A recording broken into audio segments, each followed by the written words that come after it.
vamos a comenzar la actividad. En primer lugar, quiero agradecerle su presencia tanto en esta sala como en el Congreso. Esta actividad que vamos a comenzar es una actividad que venimos organizando como co-convocantes distintas sociedades y distintos, cátedras de salud mental, cátedras de psiquiatría, cátedras en distintas universidades y asociaciones psiquiátricas y psicoanalíticas de prácticamente todo el país. Nuestra idea en esto es ponernos a charlar, aceptando que no todos vamos a pensar lo mismo y pensando que está bueno que no todos pensemos lo mismo y que estas diferencias permiten el crecimiento y que a partir del trabajo en estas diferencias vamos a poder de alguna manera crecer todos los que estemos incluidos en ellas.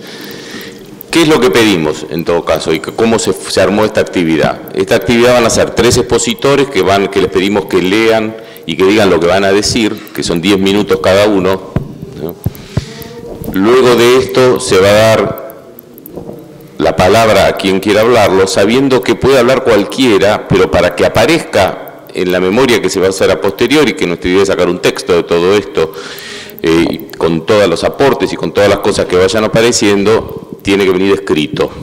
Luego de finalizada la tarea, nos reunimos algunos miembros de la mesa y algunos miembros que no están en este momento en esta mesa, pero están en el público, a organizar todo este material en un solo texto. Este texto se va a difundir en las distintas asociaciones y si todos estamos de acuerdo con eso, lo publicamos como algo sacado por todas las asociaciones, ¿no?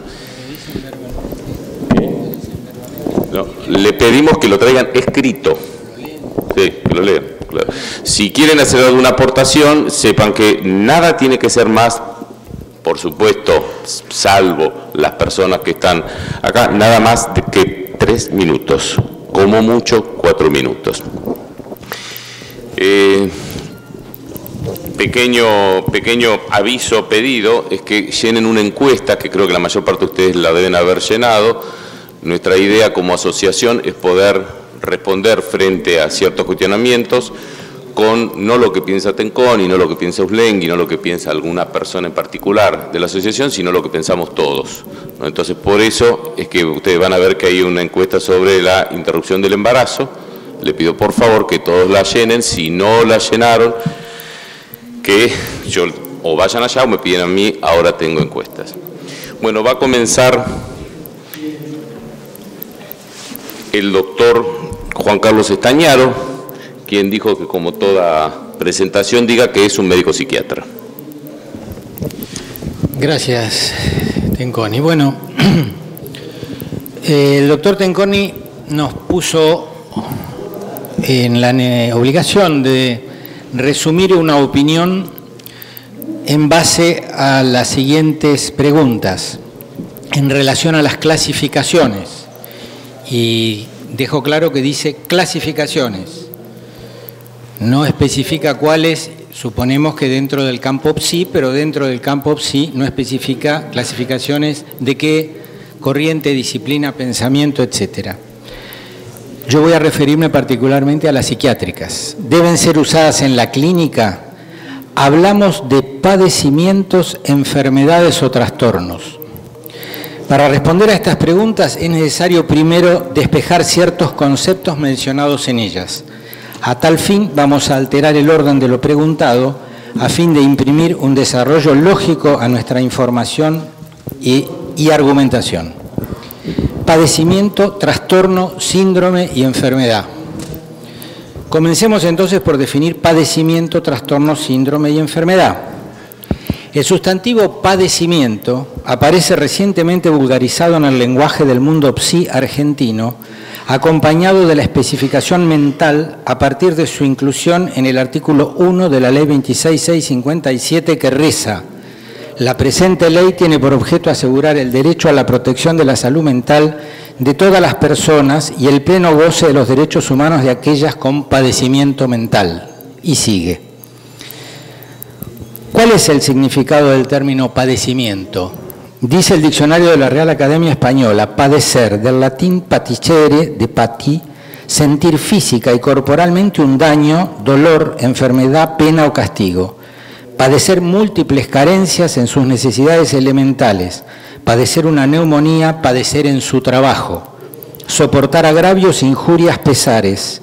Tercera acepción, sufrir algo nocivo o desventajoso, padecer engaño, error, equivocación. Ejemplo, padecieron un terremoto.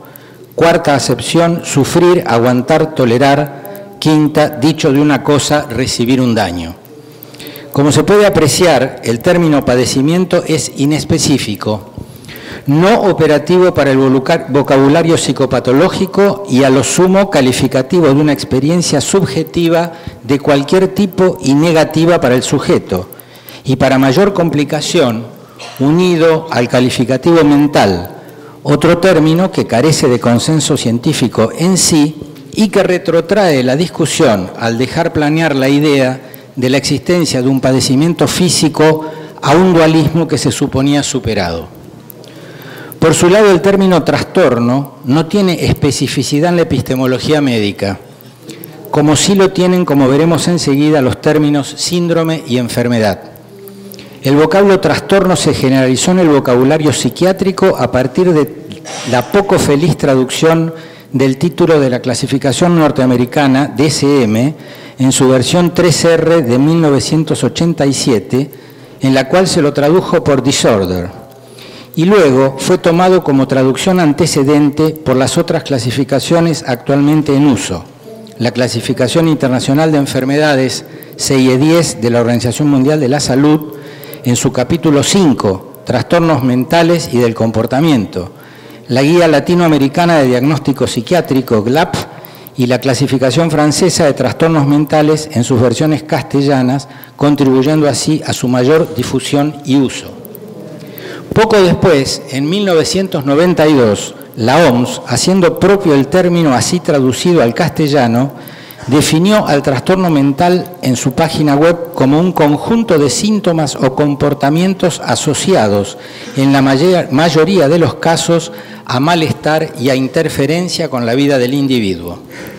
Sin embargo, en la introducción del mismo DSM-3, página 27, se aclara taxativamente que no existe una definición satisfactoria que especifique límites precisos del concepto de trastorno mental que incorpora entrecomillado.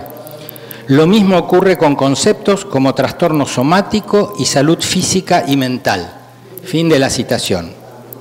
Y enseguida precisa, en el DSM-3R, cada uno de los trastornos mentales es conceptualizado como un síndrome o un patrón psicológico o conductual clínicamente significativo.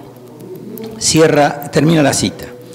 Reténgase entonces que para la serie de los DSM, trastorno es sinónimo de síndrome, y en las otras clasificaciones basadas en criterios se lo toma en el mismo sentido, la de la OMS, la GLAP y la francesa.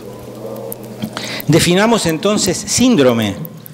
Síndrome, del griego síndrome, concurso, es un término que sí pertenece a la epistemología médica y que designa a un conjunto de signos y síntomas que se presentan reunidos en la clínica con una frecuencia significativamente mayor que la determinada por el simple azar.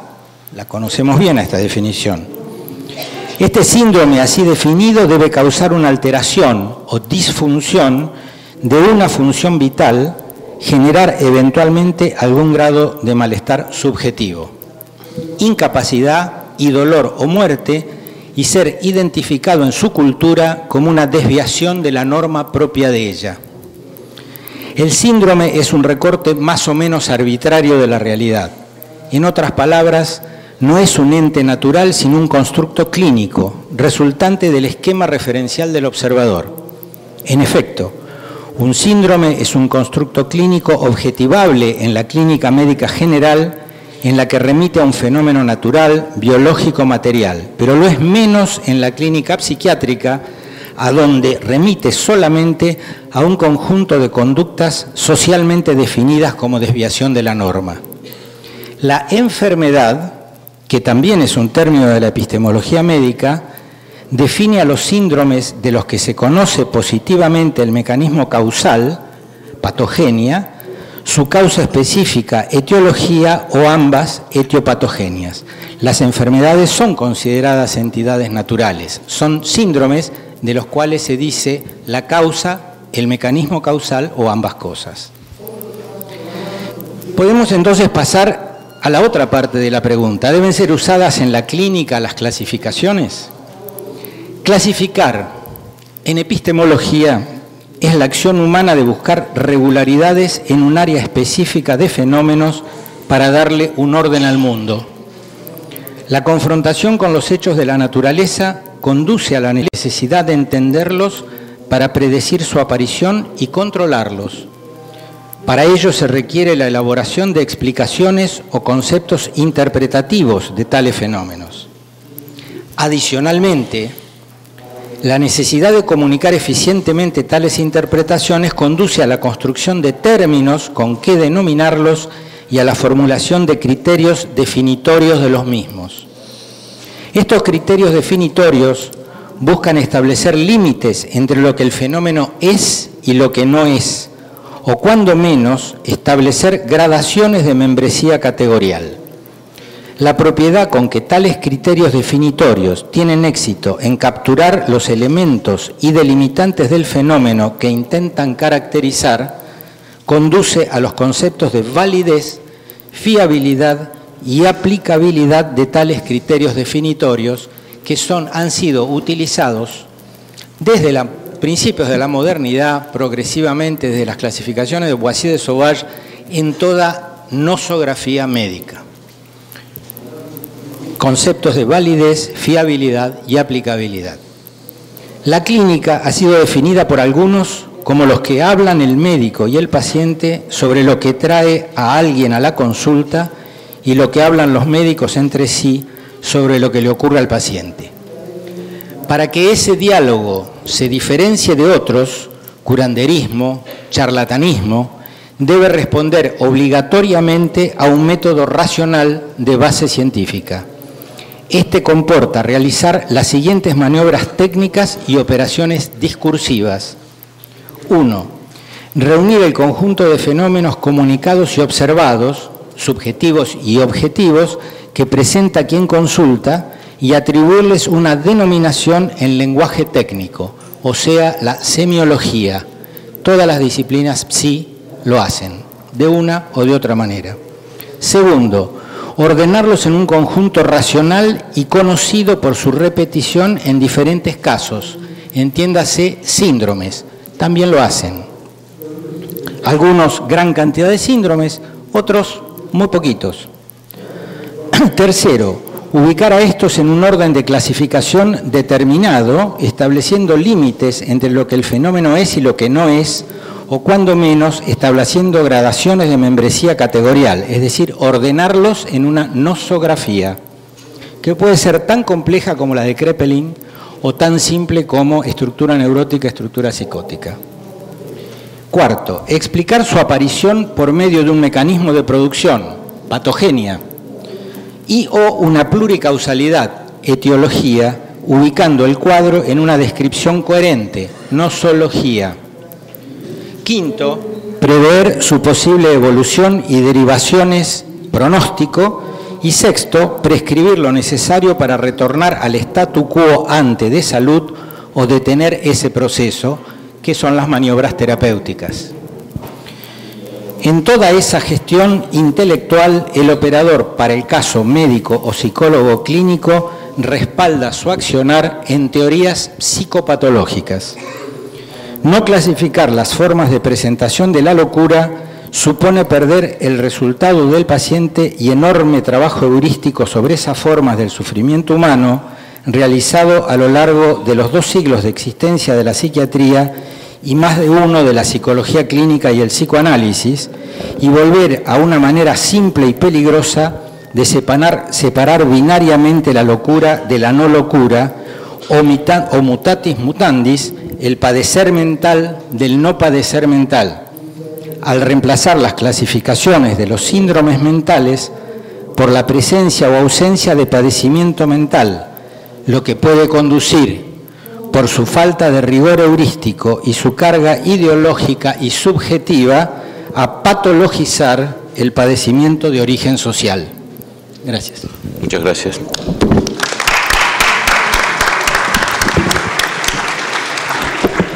Bueno, ahora va a hablar el doctor Guillermo Velaga, analista, miembro de la EOL y de la MP, jefe del Servicio de Salud Mental. Bueno, buen día. Yo voy a situar una frase primero en cómo Lacan se posiciona con respecto a este debate. La frase es la siguiente, se puede leer en relación a lo que Lacan plantea son sus antecedentes, cómo llega Lacan al psicoanálisis.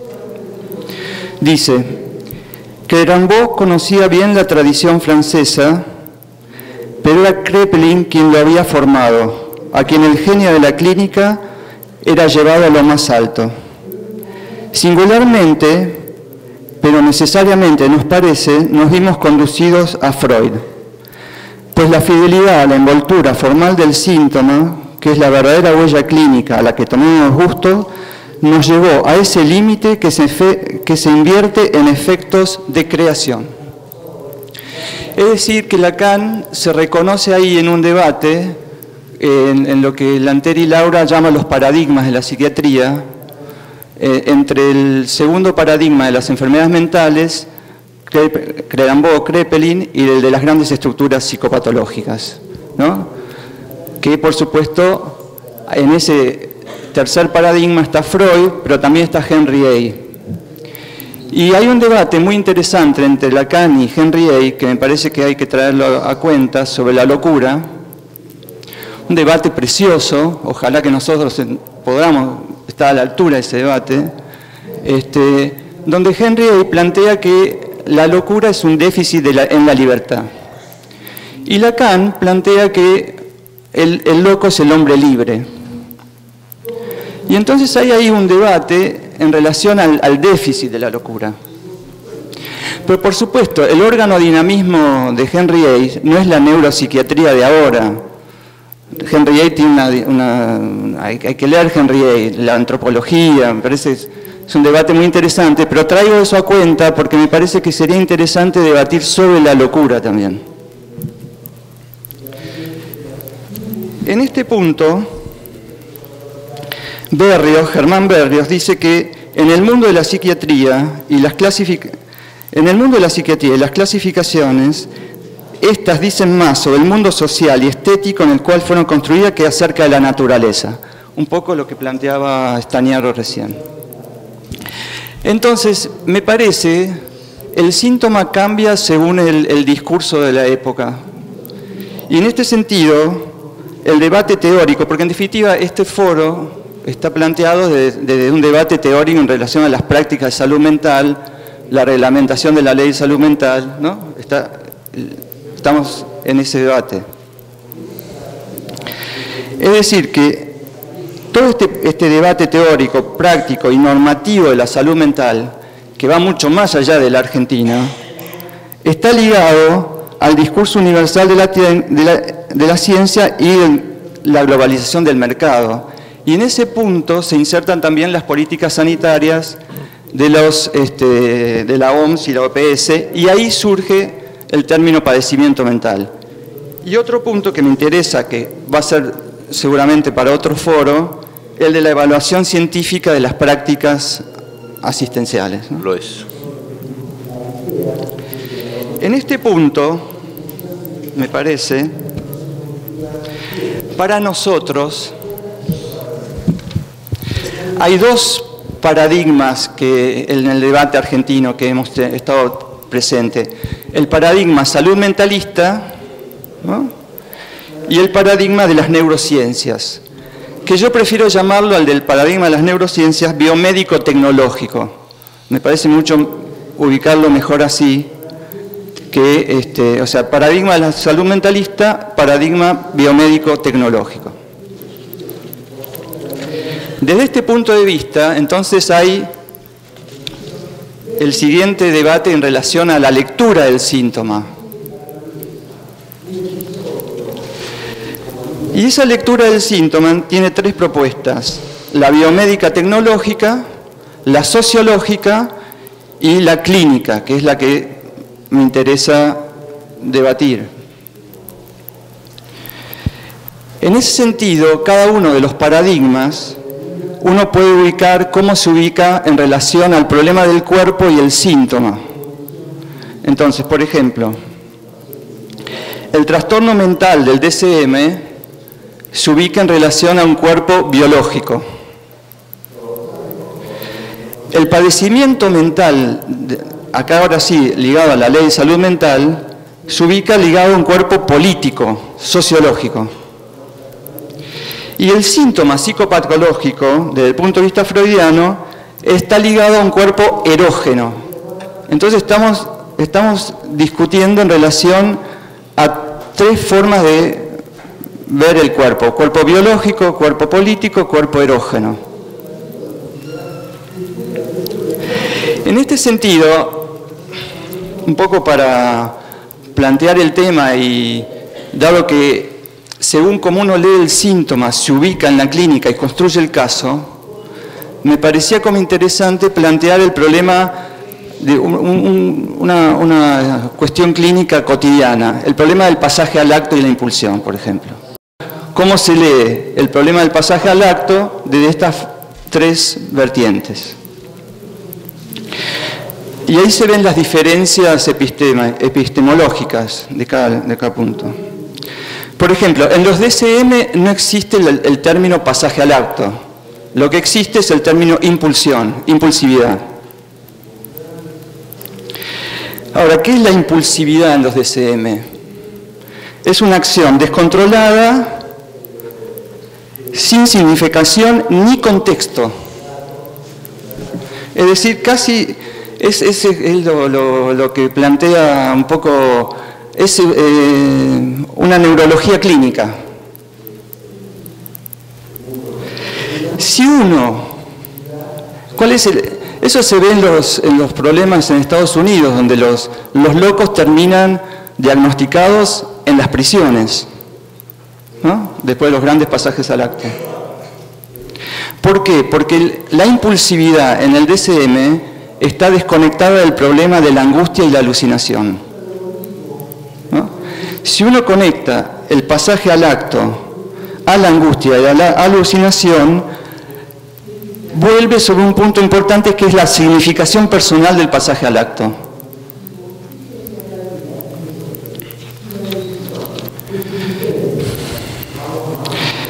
El punto del padecimiento mental.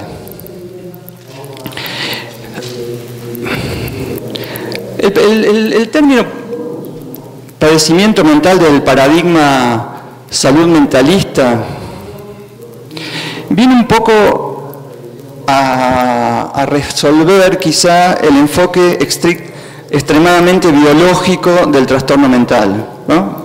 Me parece que hay algo ahí que ingresa a la crítica de la concepción evolucionista, de la ahistoricidad, de la asociabilidad, del individualismo, de pensar que se es un cuerpo y no se lo tiene. Hay una diferencia entre pensar que se es un cuerpo y se lo tenga. Una concepción como más centrada en la enfermedad. Me parece que el padecimiento mental tiene ese lado positivo, introduce una discusión con la biopolítica. Me parece ahí un debate interesante, es decir, que no son solo cuerpos biológicos, sino sujetos en situación de padecimiento. ¿Cuál es mi objeción al punto este? La contraposición tajante entre salud mental y padecimiento, ¿no? O sea, hay el DSM también tiene una concepción tajante entre límite en lo normal y lo patológico. Sabemos, los que tratamos la psicosis, es que hay psicosis que no están fuera de discurso, que están absolutamente en el discurso social, o sea que están en perfecta salud mental. El otro punto que me parece importante también es la dificultad entre lo particular y lo universal.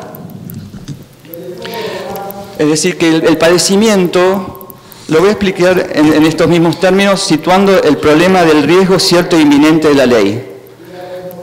Cuando uno quiere leer un síntoma, quiere decidir, ¿no? Uno trata de... Los algoritmos decisionales del DSM no ayudan porque son protocolos universalizantes que hegemonizan a los sujetos y después el psiquiatra se encuentra angustiado siguiendo esos algoritmos decisionales. Toro Martínez tiene la siguiente cuestión relacionada al riesgo cierto. Ustedes saben, 2 minutos. Bueno. Toro Martínez dice lo siguiente: la noción de riesgo que propone la ley, al ser indubitable, cierta y próxima, inminente en situación dada y particular, connota implícitamente un quantum, o sea que para decidir sobre el riesgo cierto e inminente hay que tener una evaluación de certeza e inminencia a expensa de ciertos síntomas de envergadura clínica y pronóstica, cosa que el padecimiento mental nunca puede aportar. El último punto que me interesa es, por supuesto, cómo Freud se sitúa frente al problema del pasaje al acto. Y ahí hay Freud, ¿qué piensa del síntoma? Piensa que el síntoma tiene una intencionalidad inconsciente y un sentido libidinal, ¿no?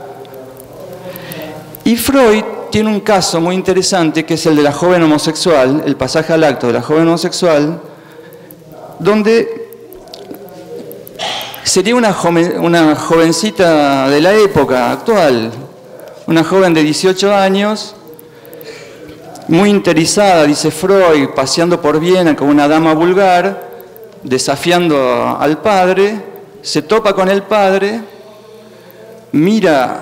nota la mirada furiosa del padre y se arroja a las vías del tren. A su vez, la dama encolorizada le dice: terminamos acá, vamos a terminar acá. Esta jovencita llega al consultorio de Freud después de ese pasaje al acto y refiere que el intento de suicidio fue en la desesperación por haberla perdido de ese modo y para siempre. Freud, que tiene una idea completamente diferente en relación a la intencionalidad inconsciente del acto, piensa que eso es una explicación superficial y reconstruye la historia libidinal de esa paciente. Así detalla cómo cambió el objeto amoroso en el momento del embarazo de la madre. O sea que la paciente, que era una jovencita muy educada, en el momento en que descubre la sexualidad de su madre, cambia su elección amorosa. Y Freud descubre una frase trampa, que es la siguiente. Dice, cuando la dama le dice, dejamos acá, el término niederkommen significa caer como parir. Entonces, lo que Freud capta es la conexión entre lenguaje y acto. Es decir, todos tenemos nuestra propia frase trampa. Esa frase que nos la dicen y el cuerpo resuena de una forma diferente uno por uno. En este punto me parece interesante pensar la cuestión actual del problema del superyo, porque en realidad lo que se descubre ahora en la época es más bien las epidemias de autocastigo que hay. Entonces, me da la impresión que leer el síntoma desde una ética del goce, no solo permite construir los casos, sino también pensar la propia angustia del psiquiatra, la angustia que el loco produce al psiquiatra uno por uno. Muchas gracias.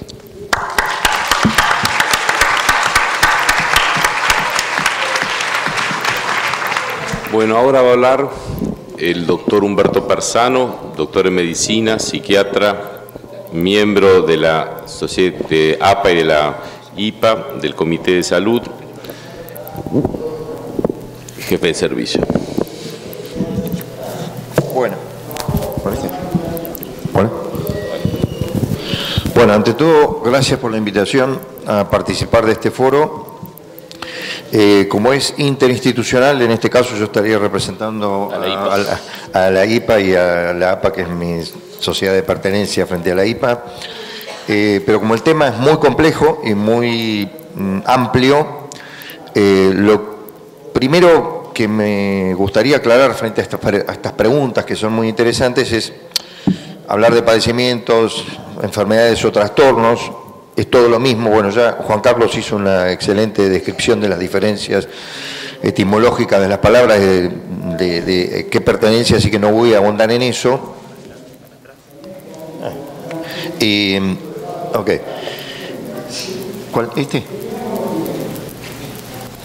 Bien. Entonces, me voy a centrar en una pregunta, que es: nosotros en la clínica nos preguntamos si tenemos que clasificar o tenemos que diagnosticar, y eso es una pregunta importante, porque como bien decía Juan Carlos con respecto a las clasificaciones son correspondientes a una época, son convenciones que personas especializadas en determinados campos de la salud mental se reúnen para ordenar de alguna manera, a través de la nosografía, lo que es la clínica de ese momento. Entonces, es importante hacer diagnóstico en el campo de la salud mental, y acá, ya que esto es un debate con respecto a la ley, tenemos que hacernos una pregunta. Salud mental no es lo mismo que psiquiatría, ni es lo mismo que psicoanálisis, ni es lo mismo que psicoterapia, no es lo mismo que las distintas disciplinas que convergen. Entonces, para aclarar este punto, lo primero que tendríamos que decir es que la salud mental es un campo interdisciplinar, es un campo de encuentro de disciplinas, con lo cual es muy complejo que todas las disciplinas se pongan de acuerdo con respecto a una clasificación, a un diagnóstico, porque hay miradas convergentes muy distintas. Es decir, los que trabajamos en interdisciplinas hace mucho tiempo, trabajamos con trabajadoras sociales, terapistas ocupacionales, musicoterapeutas, psicólogos, psicoanalistas, gente que viene del campo de las ciencias cognitivas, psiquiatras con orientación biológica, psiquiatras con orientación dinámica. Es un campo muy complejo el de la salud mental, con lo cual hablar de clasificaciones en el campo de la salud mental es imposible. No existen las clasificaciones en salud mental. Sí pueden existir las clasificaciones en psiquiatría, porque la psiquiatría es una especialidad médica, y como especialidad médica, como dijo bien Juan Carlos, utiliza una serie de conceptos que vienen de la medicina, como es la etiología, la etiopatogenia, la patogenia, inclusive con un fundamento que es la terapéutica. Y esto sí es un punto que yo quisiera enfatizar. Como les decía recién, bueno, acá está en la diapositiva, las nosografías son... Por ejemplo, Juan Carlos hablaba de Krepel, en la escuela alemana se trató de ordenar la nosografía psiquiátrica de la época y nos trajo conceptos muy interesantes, el concepto de paranoia, el concepto de parafrenia, el concepto de esquizofrenia, de demencia precoz. Bueno, son ordenamientos clínicos que de alguna manera nos hacen pensar que las enfermedades mentales existen, y esto ya es un punto del debate del foro. ¿Existen las enfermedades mentales? Para mí sí. Hay algunas patologías que no son padecimientos mentales, sino que son enfermedades mentales con una clara etiopatogenia, con una clara carga genética, con una clara definición sindromológica, con una clara identificación sintomática. Ahora, cómo cada sujeto va a vivenciar esos síntomas, eso es otro campo que corresponde al campo de la subjetividad. Entonces, las nosografías son acuerdos de época y están destinados a ser derribados permanentemente por cada convención de época. El ejemplo claro es el DSM. El DSM-1, el DSM-2 estaba anclado en la diferencia entre neurosis y psicosis.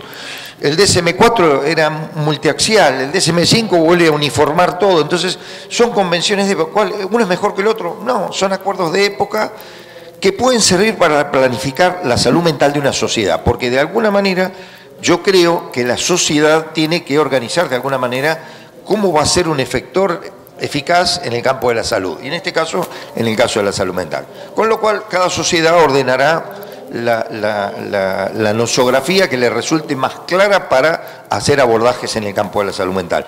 Pero ¿se puede clasificar en salud mental? No, porque es un campo interdisciplinar, y en ese campo lo único que puede haber es un campo de diálogo. ¿Puede haber un ordenamiento sobre cómo deben ser tratados los sujetos en una determinada sociedad? Sí, la ley es eso, es un ordenamiento de cómo deben ser tratados. Ahora, ¿podemos pedirle a una ley de salud mental que ordene la clínica psiquiátrica? No, es imposible. Eso lo podemos hacer acá, en este campo específico, que es un congreso de psiquiatría, donde podemos debatir algunos temas con respecto a lo que es nosografía. Otro tema importante que es, ¿se debe considerar la personalidad cuando hacemos diagnóstico? Y yo creo que sí, porque un esquizofrénico con un determinado perfil de personalidad tiene una manifestación sintomática muy distinta a un esquizofrénico con otro perfil de personalidad. Yo no quiero ahondar mucho en esto, pero hay un tipo que se llama Michael Stone, que es del grupo de Cambridge en Estados Unidos, que tiene un cubo que se llama Stone's Cubo, el cubo de Stone, que es muy interesante, porque el tipo tiene una base donde están las cargas genéticas para padecer patología mental, una especie de ordenamiento en el desarrollo, en el proceso del desarrollo, cómo se organiza la personalidad y estilos de personalidad. Entonces, la convergencia en ese cubo de 3 áreas topográficas que serían la herencia, está tomado de alguna manera de la serie complementaria de Freud, pero la herencia para padecer algo, el estilo de personalidad y el tipo de organización van a definir de alguna manera la clínica. ¿Nos sirve eso? Sí, porque eso enfoca la terapéutica. Bien. La otra pregunta, perdón, yo me quedé atrasado, estaba con mi, es esto. Bien, la otra pregunta que nos tenemos que hacer es acerca de la subjetividad, que es donde se pone mucho el acento en la ley actual. Es decir, padecimiento, y como también bien lo decía Juan Carlos, padecer es sufrir algo, y la pregunta que nos tenemos que hacer es, bueno, hay personas que tienen algunos síntomas que los pueden expresar subjetivamente de una manera distinta que otros sí. Alguien que ha entrevistado pacientes, hoy estamos poniendo mucho el acento en la psicosis, pero en realidad la ley de salud mental es un campo muy amplio que abarca muchas problemáticas. Entonces, la forma en que cada uno experimenta los síntomas tiene que ver con el contexto, con la época, con el lenguaje de la época, con la forma en que se expresan los síntomas en una época, inclusive cómo se expresan los afectos. Yo cuando les doy clase a los chicos de salud mental les digo, si le hubiésemos preguntado a San Martín qué pensaba si alguien decía me clavó el visto, hubiese dicho ¿qué es esto? Ahora uno dice eso a un pibe joven y dice, bueno, es un sentimiento de frustración, de desilusión, que no fui tenido en cuenta. Bueno, eso es contextual, eso tiene sentido hoy. Hace 200 años no tenía ningún sentido. Con lo cual vemos que los síntomas que puede desplegar me clavo el visto son distintos para un determinado tipo de personalidad, para un tipo de expresión afectiva y para un contexto de la época determinada. También la subjetividad tiene que ver con cómo lo vivencia un sujeto a nivel consciente o inconsciente. Acá es el aporte que puede hacer el psicoanálisis, es decir, la subjetivación de un síntoma puede estar expresado conscientemente, lo que yo siento frente a un síntoma, pero también puede estar determinado por múltiples. Sabemos que la porción inconsciente de la mente humana es mucho más amplia que la porción consciente, con lo cual el determinismo inconsciente con respecto a los síntomas es alto. Ahora, una pregunta que debemos hacernos es, nosotros estamos muy acostumbrados a pensar en los síntomas, estamos muy acostumbrados a pensar en los aspectos negativos del padecer.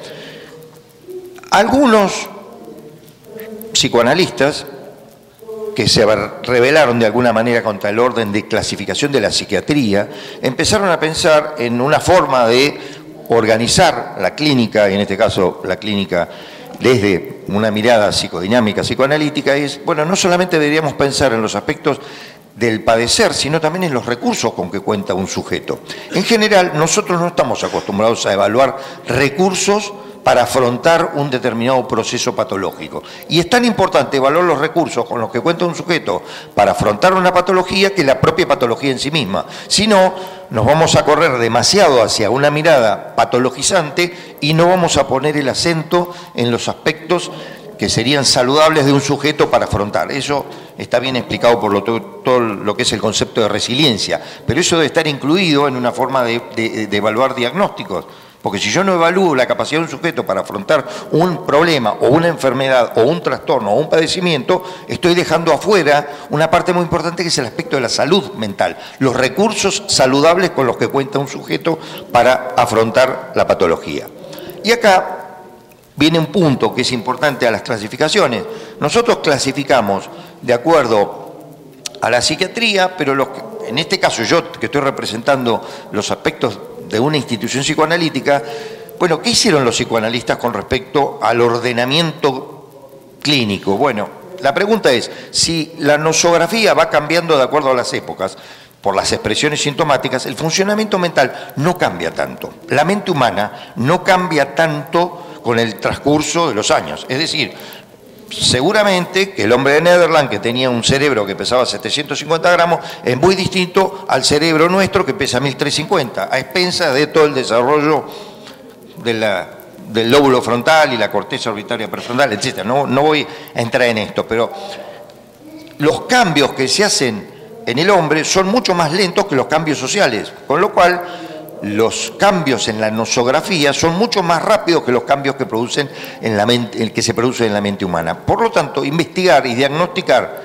funcionamiento mental es tan importante como investigar síntomas. ¿Por qué? Por lo que hablamos antes de la personalidad, por ejemplo, un tipo de organización de funcionamiento mental ordena la clínica de alguna manera. En eso tendríamos que poner el acento. Entonces acá la pregunta es, ¿existen otro tipo de diagnósticos? Sí, hay otras maneras de diagnóstico. Y los psicoanalistas, yo en esto tengo muchos problemas con mis propios colegas de las asociaciones psicoanalíticas. ¿Por qué? Porque cuando hablamos de la palabra diagnóstico en psicoanálisis, a la gente se le ponen los pelos de punta porque parecería que no podemos hablar de esos temas. Pero mi pregunta es si el psicoanálisis es una psicoterapia. Y yo creo que sí. ¿Es una forma de investigar la mente humana? Sí. Pero cuando alguien viene a mi consultorio y me paga, no me paga para que yo investigue su mente, me paga para que lo ayude en su padecimiento mental y por lo tanto tengo que organizar una terapéutica. Y para eso tengo que tener un diagnóstico de funcionamiento mental, de organización de personalidad, de recursos con los que cuenta, saludables o patológicos, etcétera. ¿Por qué? Pues si no, no puedo evaluar procesos de cambio psíquico y entonces estoy desacreditado frente a otras disciplinas que ponen mucho más el acento en el énfasis, por ejemplo, en el campo de las neurociencias, que pueden evaluar claramente cómo cambia un neurotransmisor. Pero nosotros tenemos que evaluar procesos de cambio psíquico. Si no evaluamos procesos de cambio psíquico, no podemos evaluar eficacia de un tratamiento. Y si no hacemos eficacia de un tratamiento, el psicoanálisis va a estar condenado a salir de las prácticas de salud mental. Por ejemplo, les doy dos ejemplos. En Suecia, un tipo que se llama Rolf Sandell hizo un estudio multicéntrico muy grande con respecto a evolución de procesos psicoterapéuticos y ¿saben qué detectó? Que el único tratamiento que continuaba cambiando el funcionamiento mental de un sujeto después de haber concluido el tratamiento del psicoanálisis, 2 años después de haber concluido la terapia, los sujetos seguían cambiando. Eso implica que hay cambio estructural, que hay cambio psíquico. Si hay cambio psíquico, tengo que poder evaluarlo.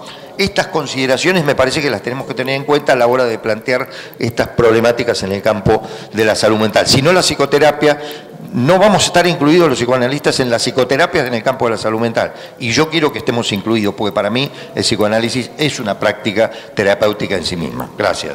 Muchas gracias.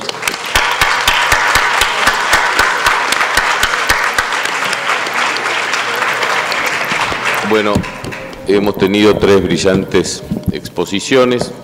Queda abierta la posibilidad de que todos podamos decir lo que pensemos. Es claro que no todos pensamos lo mismo. En esta mesa ha habido diferencias y esto me parece que es decididamente enriquecedor. Bueno, hasta que termine el doctor, les pido por favor que me lo den. Si quieren que algo de esto aparezca, me lo tienen que dar escrito. Alguien de la sala, azafata de la sala, alguien que pase el micrófono, ¿puede haber o no estamos en gracia?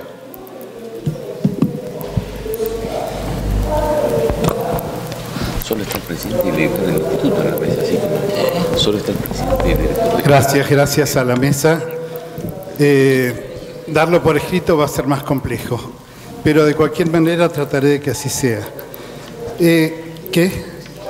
Yo soy Gustavo Dupuy, médico psicoanalista y psiquiatra.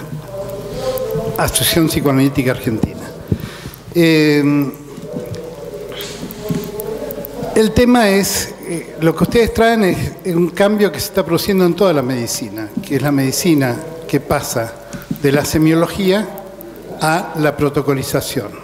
O sea, es una pérdida de la medicina moderna, para mi gusto. La protocolización no tiene en cuenta, como tal debe tenerse, la complejidad del ser humano. Por eso es que podemos protocolizar, porque si en realidad tenemos en cuenta la complejidad enorme del ser humano y de las circunstancias, la protocolización pierde la posibilidad de referirse al sujeto y a la singularidad.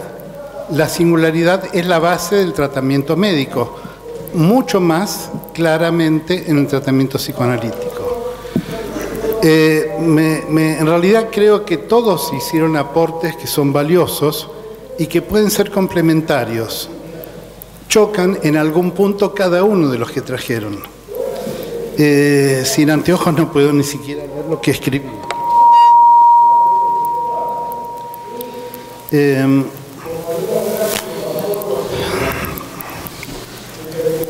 Yo creo que la clasificación reduce la complejidad e intenta una supuesta posición de saber que tiene que ver con lo que dijo el doctor Persano, con lo que no estoy tan de acuerdo al final, que es, ¿para qué evaluar, digamos, si uno ve en la clínica un cambio real en el sujeto? ¿Cuál es la necesidad de evaluar? A mi juicio, es una parte de la medicina que necesita ubicarse siempre, necesita clasificar y cuantificar y hacer estadística de su precisión. Sé que lo que digo es muy provocativo en este ámbito, en el ámbito no solo de ustedes, sino de toda la sala del Congreso, pero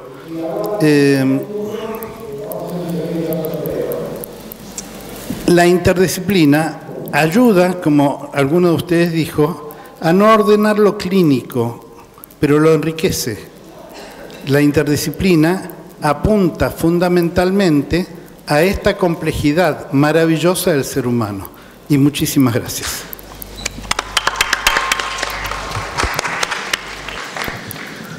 Bueno, yo voy a decir algunas cosas y también me voy a poner el tiempo.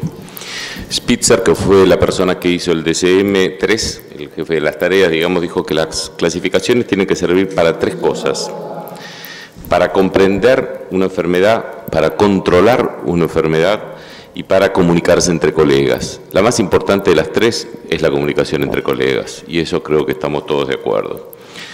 En términos de poder comunicarme, dije, bueno, busquemos la comunicación del siglo XX, Google, la red. Busqué padecimiento, puse padecimiento mental. ¿Y qué me aparecía? Yo lo hice ayer a la noche, así que cualquiera puede constatar, digamos, el dato. Aparece enfermedad mental, aparece trastorno, no aparecía padecimiento en las 8 primeras páginas que puse. En el diccionario de la Real Academia, lo que sí aparece como significado es acción de padecer y sufrir daño. Y aquí remarco una cuestión que es subjetivo. O sea, estamos hablando de algo subjetivo. El padecimiento es subjetivo y esto es claro, ¿no? Extremando un poco algunos términos, los ingleses, tomando un libro de Bordelois, plantea una diferencia conceptual entre illness, sickness y disease, ¿no? Que a mí me parece que hacia la cuestión, ¿no? Illness es la dimensión subjetiva de la enfermedad.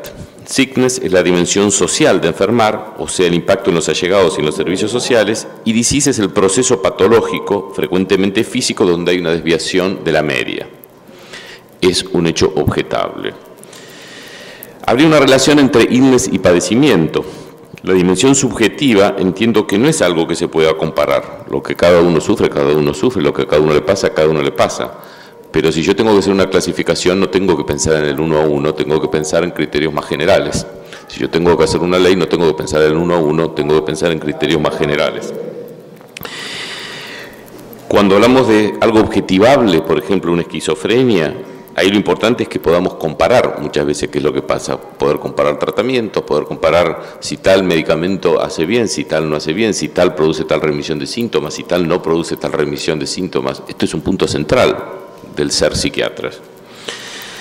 Una clasificación tiene que servir, por lo tanto, como decía antes, para poder comunicarnos entre colegas, para, por ejemplo, decir en un pasillo, che, tal medicamento anda bien para tal cosa. Muchas gracias. Doctor Lipovetsky. Perdón. Doctor Moine, perdón. Santiago Moine, médico psiquiatra. Pensaba, Guillermo, esto que mencionabas de los 3 paradigmas, en relación al paradigma social, y ahí ubicando el término de padecimiento, no como concepto, eso me parece que permite de alguna manera pensar en términos macro dónde nos vamos a parar, ¿no? Serían como 3 grandes estructuras: la neurociencia, el padecimiento y la psicopatología. Pero me parece que en términos clínicos no habría como una dirección biopolítica, en todo caso, en términos sociales.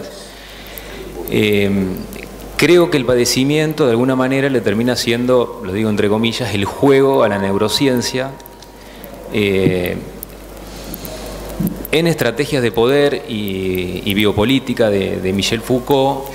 Él empieza a mencionar cómo el Estado de Derecho cambia, ¿no? Y pasa a ser, más que un Estado de Derecho, un Estado de hecho. O sea, el Estado de Derecho le ponía límites al mercado, ¿no? Era un sector donde el arte de gobernar venía a dar los elementos que estaba bien y que estaba mal en términos de comercio. Y luego, con el liberalismo, adviene al revés. O sea, es el mercado, es el motor del Estado, ¿no? O sea, ya no importa si está bien ganar dinero, digámoslo así, sino que el punto es que hay que ganar, en definitiva. Entonces, el mercado da el juego para que el Estado pueda alimentarse. Entonces digo que el padecimiento es, en definitiva, la estrategia del Estado capitalista. Entonces, básicamente, me parece que el padecimiento es totalmente liberal. Eso es lo que quiero decir. Gracias. Doctor Lipovetsky. Hay 2 personas. Sí, después Lipo. Muy interesante me parece la exposición de todos. Me parece que una buena definición de padecimiento es lo que por lo menos a mí me pasa con lo que está pasando al lado, ¿no? Porque es arrollador, digamos, ¿no? Les quería hacer una pregunta en relación al tema de las clasificaciones. Quiero saber cómo lo piensan en la actualidad.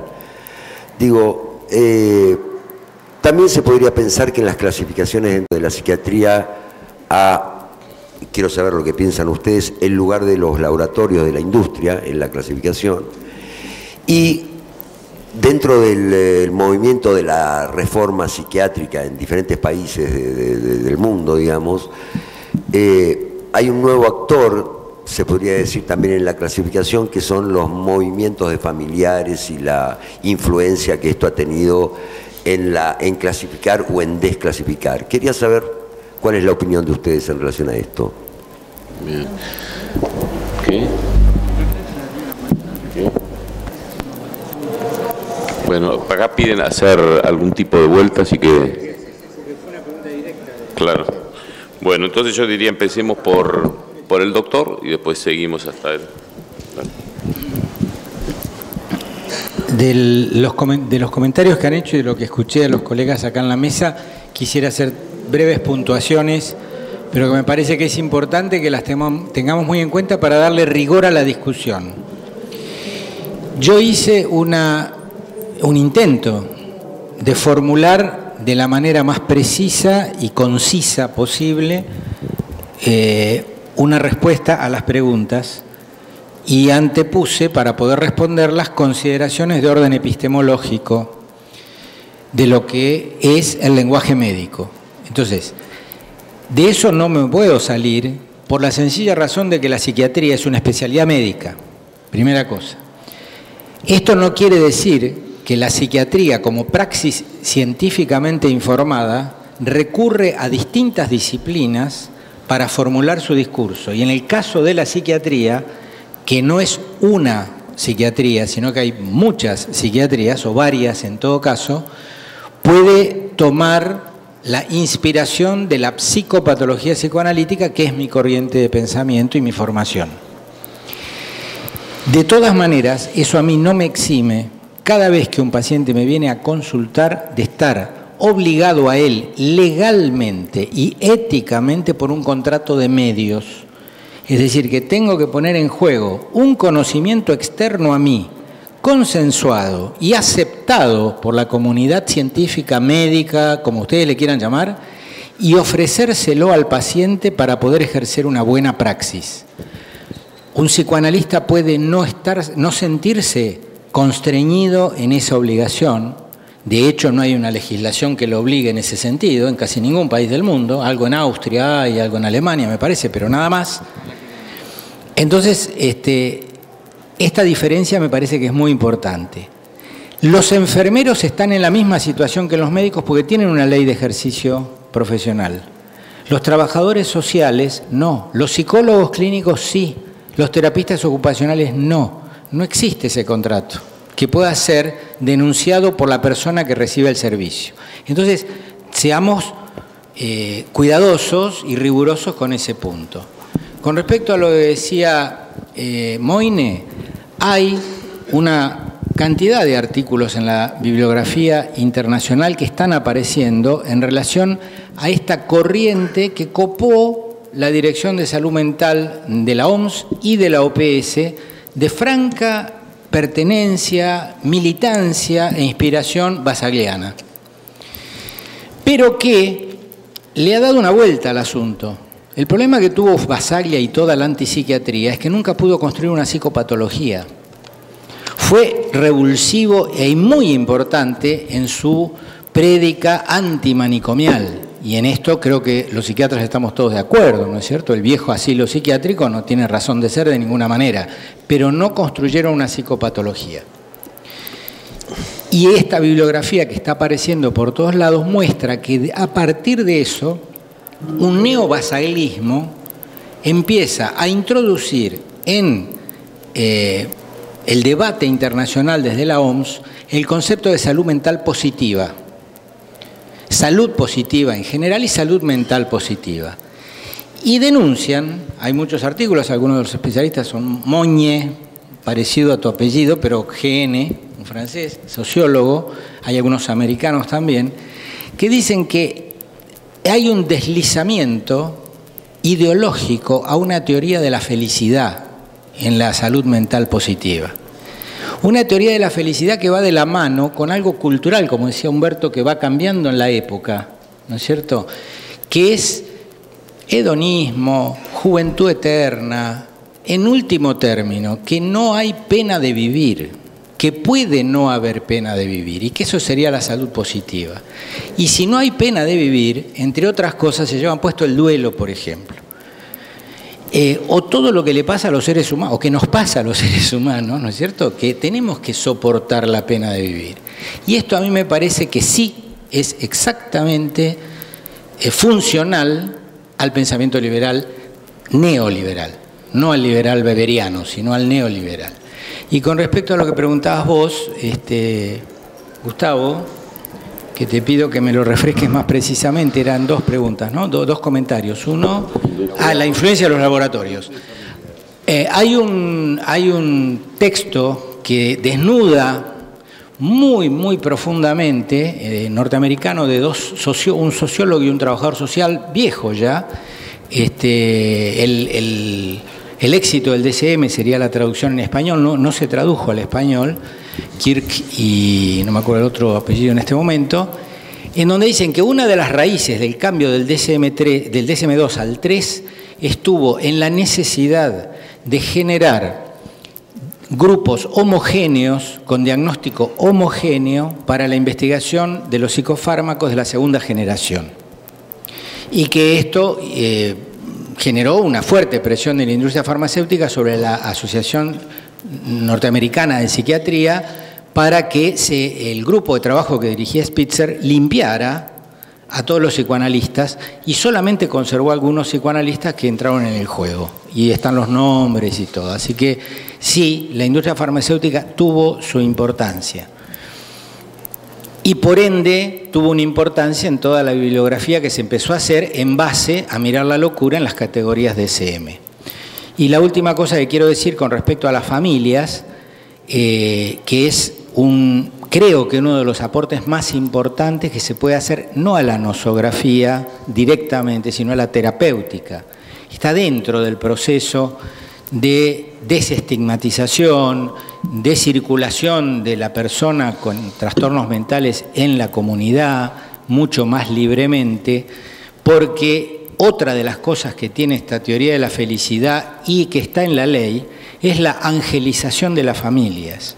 Como si las familias no tuvieran que ver con algún elemento patógeno y no fueran también parte del paciente. A mí me enseñaron en medicina, Escardó me lo enseñó a eso, que el paciente era un emergente. Pillon nos enseñó que el paciente era un emergente de un grupo y que todo el grupo necesitaba ser tratado, ¿no es cierto? Bueno, podría dar para hablar muchísimo más de la importancia de las familias, pero sí, estoy muy de acuerdo que es un elemento que hay que fomentar y que hay que incluir y que nosotros deberíamos tener mucho más en cuenta, que se viene haciendo hace varios años en los congresos, para dialogar con los familiares. Primer punto, para la orientación lacaniana, cuando se dice psicosis, sea psicosis extraordinaria o psicosis ordinaria, hay que diagnosticar, debe ser ubicado el caso dentro de la psiquiatría clásica. Eso quiere decir. ¿Eso por qué? Porque hay una construcción del lenguaje, cada sujeto tiene su construcción del lenguaje. Y cuando Lacan dice la envoltura formal del síntoma, dice, muy bien, uno se ubica, porque uno tiene que dirigir los dichos del paciente de alguna más manera, aparte de orientarse, y sin hacer sugestión, o sea, uno dice según el campo simbólico del paciente, no el de uno. Entonces, y cuando dice se invierte en efectos de creación, es porque se desprende luego de la generalización, de lo universal del síntoma, algo de lo particular del sujeto que inventa en cada uno, ¿no? Una invención en cada sujeto. Neurosis, psicosis, no es desigual. El otro punto que me parece interesante, un poco lo que planteaba Gustavo Dupuy y también Santiago, es el problema de lo universal en la clínica, ¿no? Los protocolos, por ejemplo.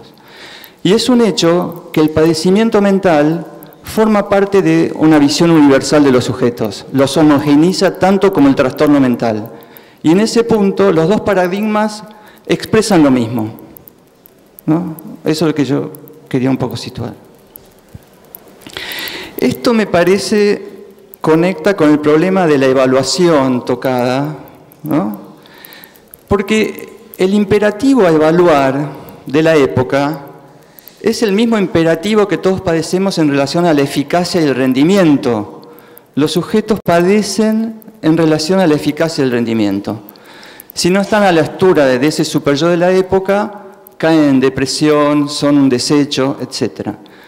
Haríamos mal nosotros que buscamos justamente liberar a los sujetos de ese superyo tiránico, volver entonces al problema de la evaluación.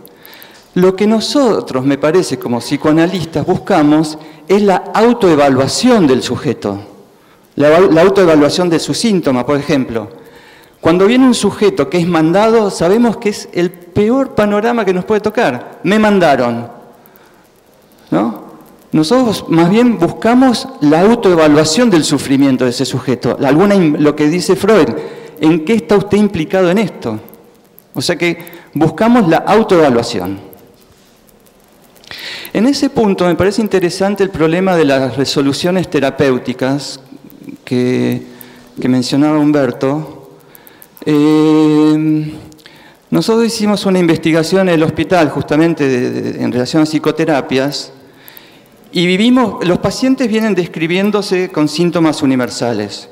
Como decía Tenconi, todo el mundo se encuentra en Google, ¿no? Entonces se describe, porque un paciente viene y se describe, quiere que uno lo entienda, entonces dice, bueno, yo tengo depresión.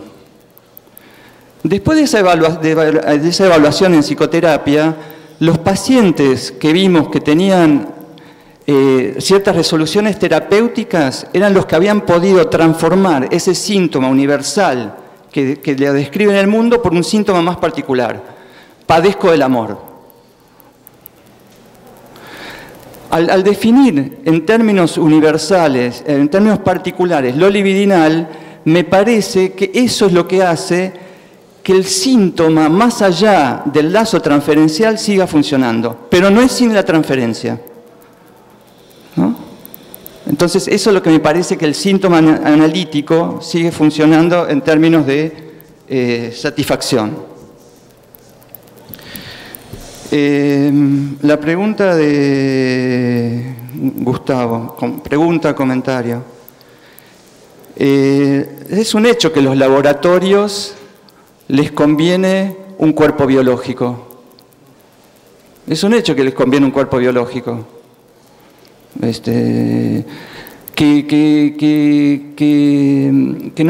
Que la palabra sea más bien, la palabra utilizada en la operación del trastorno mental sea una palabra autoritaria, más bien una palabra para que la medicación siga tomándose, ¿no? Es más bien una operación de supresión del síntoma y no de implicación del sujeto en el síntoma. Y el otro punto me parece que es el de la antipsiquiatría. Lacan es muy claro con la antipsiquiatría. Dice que la antipsiquiatría es la liberación del psiquiatra. No dice que es la liberación del loco, dice que es la liberación del psiquiatra. Entonces, los movimientos de familiares son movimientos importantes en relación al problema del estigma, pero también hay que tener cuidado en relación a la identificación con el loco. Y esa identificación con el loco, porque también están las familias que ahora denuncian a sus propios familiares en la justicia. Entonces hay una complicación ahí bastante compleja en relación a idealizar los movimientos de familiares, porque también están los movimientos de familiares, como el caso de las psicosis infantiles, que están totalmente sponsoreados por los laboratorios, ¿no? Entonces me parece un punto a tener en cuenta.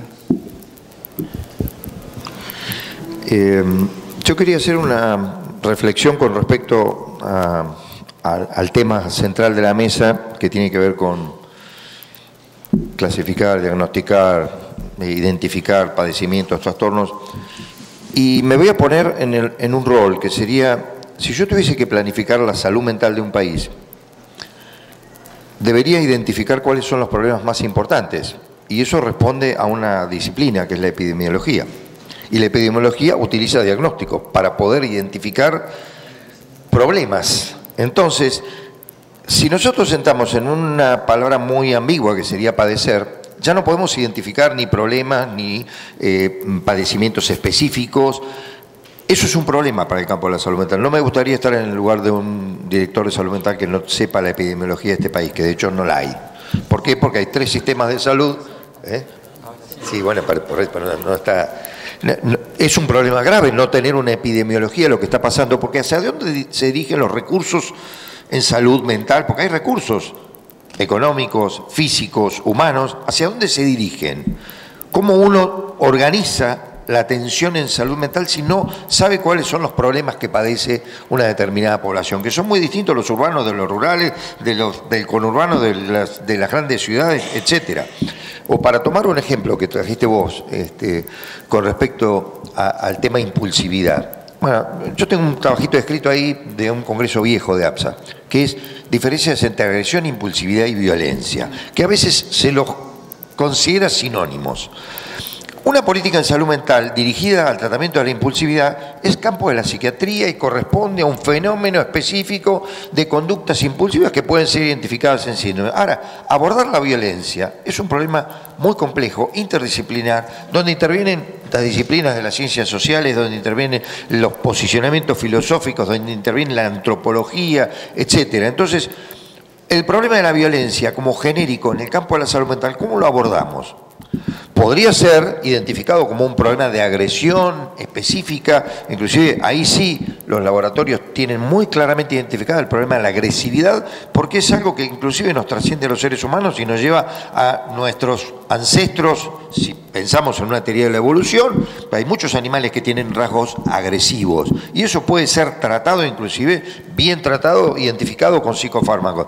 La impulsividad ya entra en otro fenómeno, que está más ligado a lo ambiental y a cómo si uno piensa que el cerebro es un órgano abierto que se construye en interacción ambiental, la impulsividad son circuitos de repetición de determinadas memorias a largo plazo que podrían transformarse en conductas impulsivas, pasajes al acto, actina, no importa, vamos, no entremos en la disquisición fina.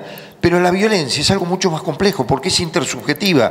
Es la violencia del pobre contra el rico, del rico contra el pobre, del poderoso contra el desfavorecido, contra una religión contra otra religión. Eso implica políticas muy complejas en salud mental. Pero cuando tenemos que armar una epidemiología para dirigir recursos, no podemos tener problemas tan amplios y tan ambiguos, porque no vamos a poder trabajar en el campo de la salud mental. Esto me parece que es importante porque viene al tema de la mesa. Cuando uno organiza la patología de alguna manera, es para algo, es para identificar hacia dónde va a dirigir los recursos, con qué recursos va a contar, si los va a dirigir en el sistema de atención primaria en salud, lo va a dirigir en un sistema más especializado, etcétera. No se puede hacer política en salud mental sin epidemiología y no se puede hacer epidemiología sin algunas construcciones con respecto a lo que es la enfermedad mental, el padecimiento, identificar síndromes, etcétera. Bueno, con esto. Bueno, el doctor Reutenberg.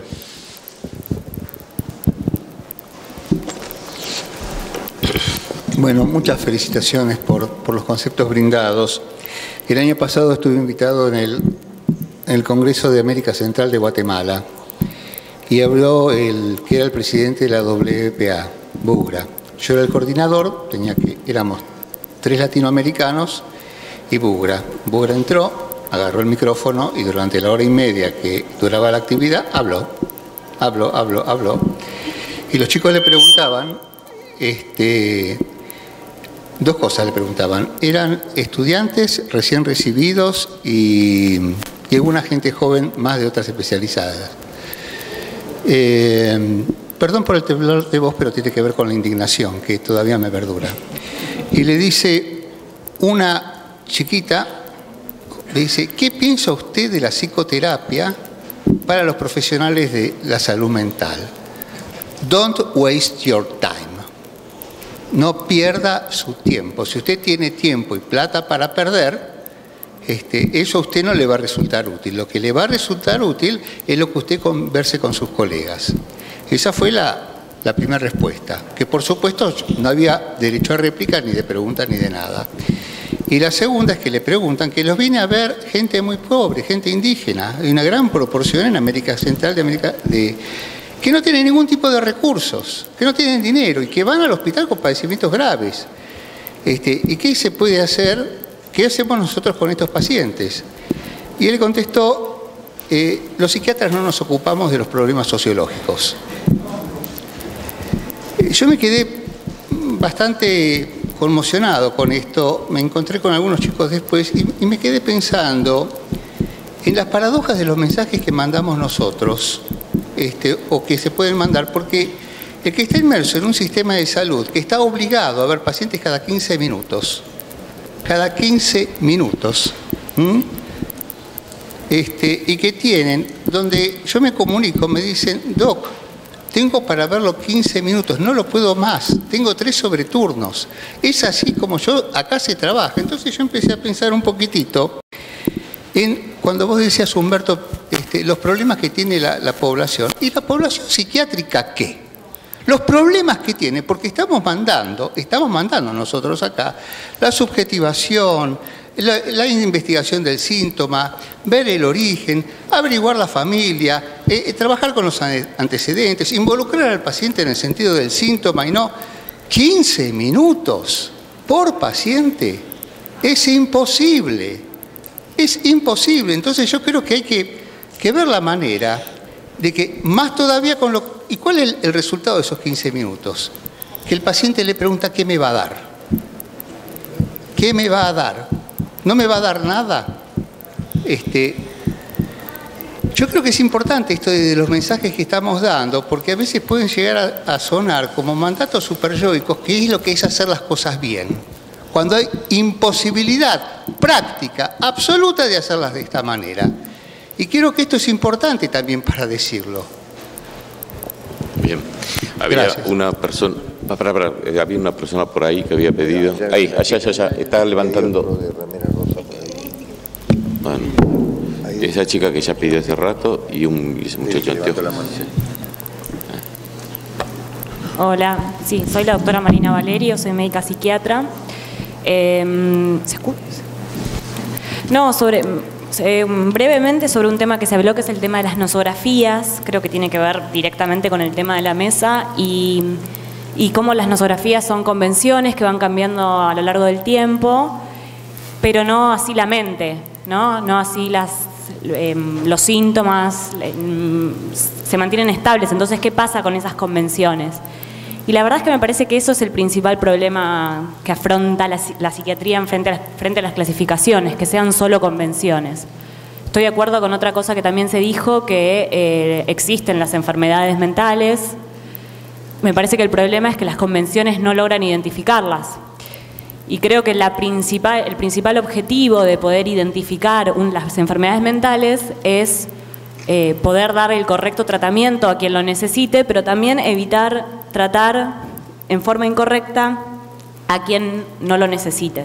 Me parece que las convenciones en el primer punto ayudan un poco más, pero no en el segundo. Me parece que las convenciones no permiten del todo no dar tratamiento psiquiátrico a quien no lo necesite. Entonces, apoyo y celebro que haya más esfuerzos por criticar al DSM, por criticar a las convenciones, porque ya los diagnósticos no sean más convenciones. Siempre va a haber un punto de convención cuando uno crea... Primero que el DSM es una serie de criterios operacionales, no son enfermedades. Son criterios operacionales que, bueno, uno podrá hacer su crítica, pero que si bien siempre que se hace un consenso hay que acordar algo, que eso que se acuerda por lo menos tenga una base demostrada y validada científicamente, porque de eso va a depender que al paciente se lo trate con un psicofármaco, probablemente, o que no se lo trate, y eso es un tema relacionado hasta con cuestiones de derechos humanos, del derecho a la salud. Entonces celebro todas aquellas cuestiones críticas del DSM que puedan llevar a identificar y validar diagnósticos y diagnosticar enfermedades y no síndromes o consensos. Muchas gracias. Había una persona ahí que no lo alcancé a ver. Muchacho. Camisa rosa. Preséntense, por favor. Si quieren, perdón, vuelvo a decir una cosa. Si quieren que algo de lo que dijeron aparezca en el texto, me lo tienen que dar. Si no, no escribe para siempre. Iba a decir calla para siempre, pero no es el caso. Bueno, ¿qué tal? Yo soy el doctor Ramiro Pérez Martín, soy médico psiquiatra infanto-juvenil. Me comprometo a pasarlo por escrito, lo tengo acá en anotaciones, a poder prolijarlo. Bueno, en principio muy interesante, agradezco que se invite a participar así de esta manera. En principio acuerdo que es importante usar las clasificaciones, por una cuestión sanitaria en principio. La pregunta es en relación a la clínica, si es importante usarlas en la clínica. A mí me parece que el tema es cuándo y cómo, digamos, no a cualquier paciente de cualquier manera, y en todo caso, si es el cuándo y es el cómo, o sea que a ese paciente habría que explicarle o decirle algún diagnóstico que se mencione en una nosografía, me parece que sí es importante explicar qué es lo que son, digamos, porque no es lo mismo el treponema pallidum que un constructo diagnóstico. Digo a propósito del toponema por la PGP, ¿no? Y explicar a los pacientes en términos que sean accesibles, por supuesto, para ellos. A mí me ha resultado, por lo menos, en la práctica. Pues por otro lado, mencionar, el doctor Estañaro hablaba del síndrome, que me parece muy importante también, porque bueno, el síntoma, no en el sentido psicoanalítico, sino en el sentido médico, es lo que el paciente refiere, o sea, lo que se escucha, o sea, hay que escuchar al paciente. 15 minutos claramente no alcanzan, ¿no? Y además también están los signos, que en todo caso es lo observable, o sea que habría que, para armar síndromes, ver algo o sea, observar algo y escuchar algo. Eso sería la semiología.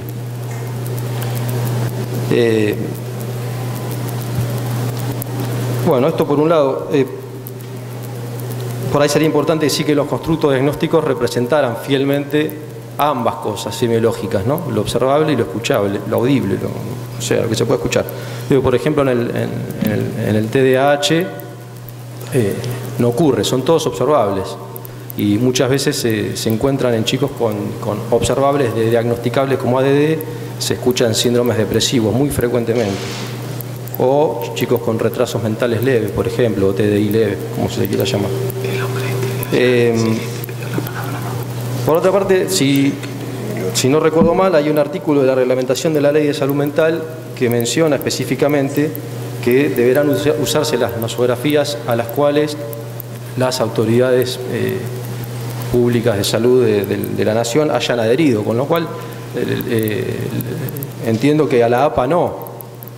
Entiendo, digamos, indirectamente que la ley misma sugiere no usar el DCM y sugiere usar en todo caso la CIE o la GLAD-P de la PAL, que por otra parte también menciona en el principio, la GLAD-P de la PAL menciona por suerte el diagnóstico integral personalizado, donde hay que especificar los aspectos positivos del paciente que mencionaba el doctor Persano. En relación al estudio sueco que mencionó, me parece que... Estamos con el tiempo ya sobrado, así que pido una intervención más. Te pido que sea lo más breve posible. Sí, perdón.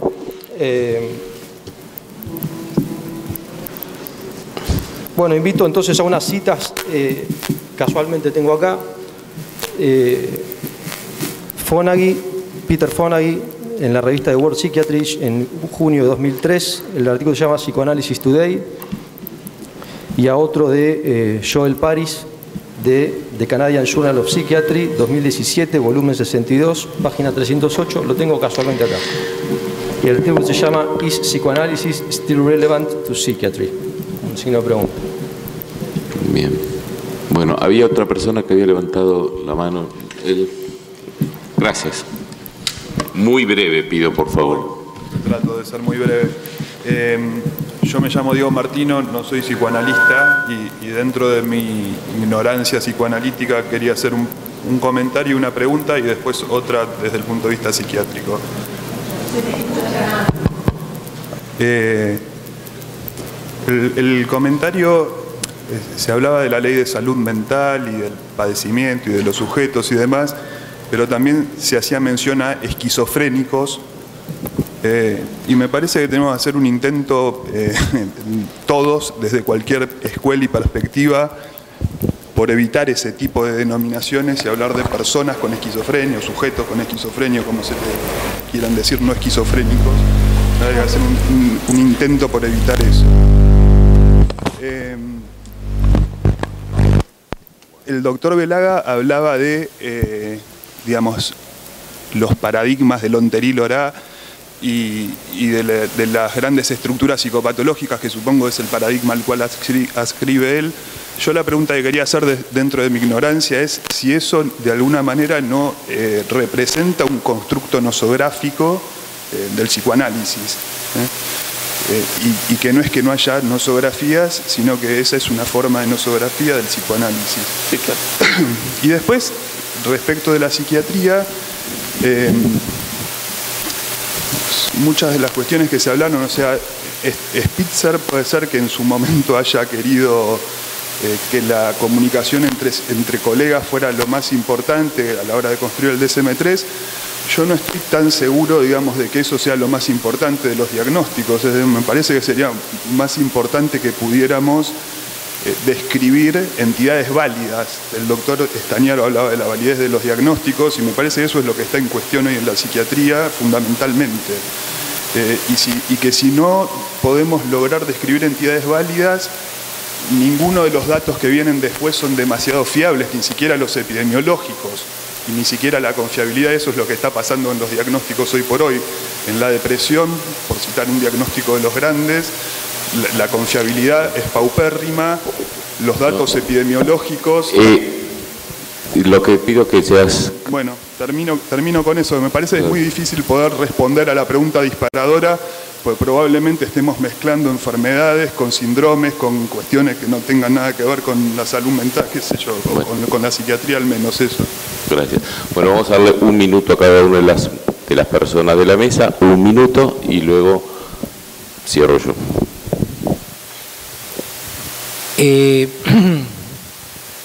Cuando intervine la primera vez, dije claramente a la colega que habló recién que en el DSM, página 27, dice que cuando se habla de trastorno, se habla de síndrome. Pero también dice, para responderle a Rostenberg o comentar lo de Rostenberg, este manual no clasifica personas, sino trastornos. Y no tiene que ser utilizado por personas sin experiencia, sino personas formadas. Y no debe ser utilizado como un libro de cocina. Más allá de estas advertencias de los autores, yo personalmente considero que el DSM le hizo a la clínica psiquiátrica un daño enorme, terrible, que ha durado 30 años. 30 años.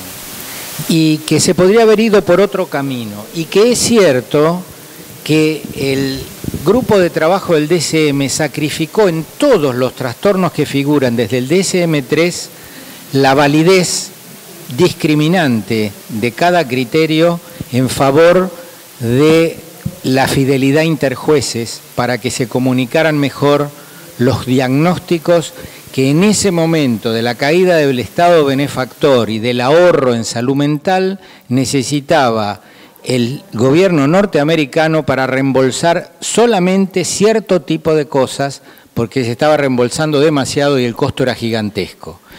Más aún, la intención que pudieron tener algunos académicos fue de un diagnóstico más amplio y presentaron una clasificación en 5 ejes. Pero la funcionalidad real a la industria farmacéutica y a los sistemas gerenciados de salud que hacían que se exigiera la homologación de una tabla doble entrada, trastorno, medicamento, borró los otros 3 ejes que introducían tímidamente la socialidad y la historicidad del sujeto. Ese proceso, esa gestión del DSM, que enancado en el mundo 1, la caída del muro de Berlín, la expansión de la psiquiatría norteamericana por todos lados y la crisis del psicoanálisis y de las escuelas europeas, le ha hecho en estos 30 años un enorme daño a la clínica psiquiátrica del que hay que volver urgente. Por eso me cansé durante años de criticar el DSM. Ahora lo que digo es no lo usemos más. Vamos a la próxima clasificación de la mundial, de la Organización Mundial de la Salud, la 611, que no va a venir basada en criterios, aparentemente va a venir basada en descripciones, más tirando a lo que eran las viejas descripciones clásicas y nos va a dejar más cintura. ¿Por qué no le echan un vistazo a la guía latinoamericana de diagnóstico psiquiátrico? Hay cosas muy interesantes para pensar la locura de otra forma. La clasificación francesa también, que tiene un eje psicodinámico, puede inspirarlos en pensar de otra manera la clínica y la psicopatología, por lo menos en las nosografías. Lo que planteaba Sergio me parece que me aclaró también el punto de lo que estamos discutiendo, que es la formación del psiquiatra.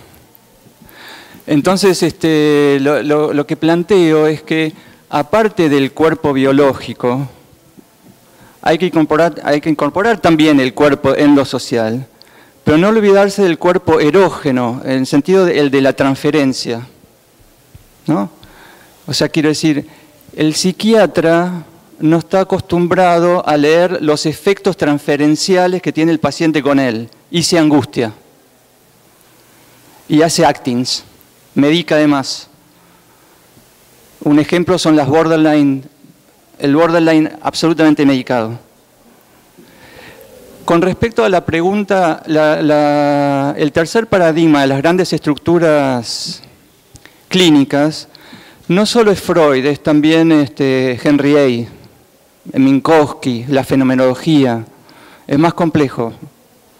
Lo que sí podría decir es que lo que incorpora el psicoanálisis es que una vez que el síntoma empieza a tratarse ya no es sin la transferencia. O sea que la relación transferencial produce un nuevo síntoma que es al analista como parte de lo extrafamiliar o lo intrafamiliar. Entonces ya no hay manera de zafar del tratamiento sin pensar, por ejemplo, ¿qué represento yo para ese sujeto? Y ese punto ya es un cuerpo erógeno que vibra con las palabras de otra manera. En ese punto sí, Freud introduce algo muy novedoso en relación al tratamiento del síntoma.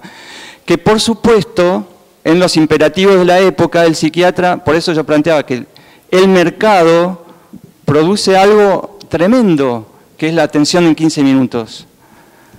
Y produce también el burnout y todo eso. Ahora, para zafar del burnout hay que analizarse. Es lo que yo planteo.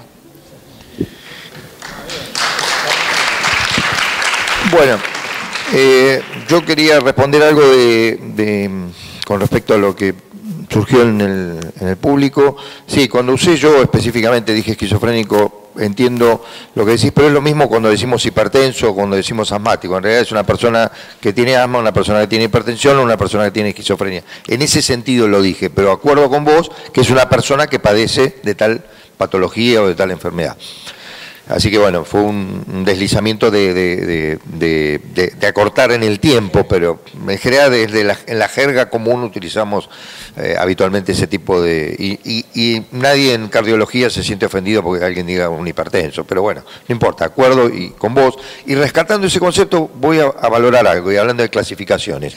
No lo quise decir antes, pero hay dos manuales que son psicodinámicos, que no están traducidos. Uno no está traducido, perdón, al castellano, otro sí, que viene de uno de Europa y el otro de Estados Unidos, y que son manuales psicodinámicos, y que el acento no lo ponen en las enfermedades, en las clasificaciones de enfermedades, sino en el hombre que padece enfermedades. Y, como les dije antes, pone más el acento en los aspectos saludables también del sujeto que en los aspectos patológicos, y eso es importante. Uno llama PDM y lo llama OPD.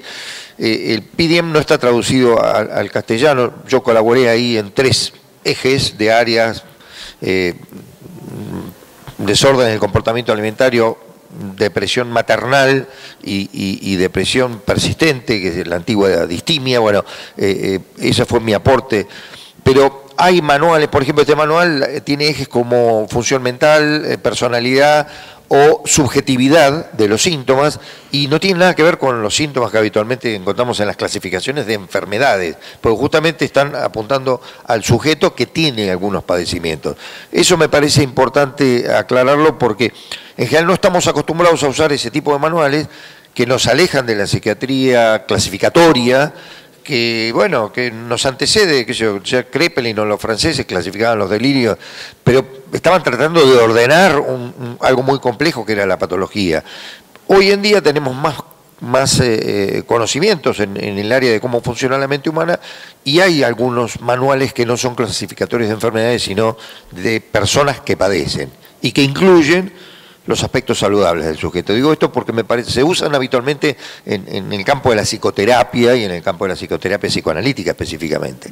Los usan, y también hay un esfuerzo interesante en Uruguay de Ricardo Bernardi, que tiene un libro que se llama Formulación Psicodinámica de Casos, que es muy interesante porque ellos lograron introducir los aspectos psicodinámicos en el Ministerio de Salud de Uruguay, y la psicoterapia como psicoanalítica como un recurso válido, y ellos llegaron a un acuerdo que es cómo formular un caso, que es un libro muy interesante para los psiquiatras en formación de cómo presentar un caso, porque a veces ahí es donde nos encontramos que la presentación es muy despareja, muy diversa. Bueno, listo. Bueno, teniendo en cuenta la hora, que estamos decididamente pasados, primero quiero agradecerles a la mesa que venía después que nosotros y quiero agradecerles a todos los participantes de esta actividad. Muchas gracias.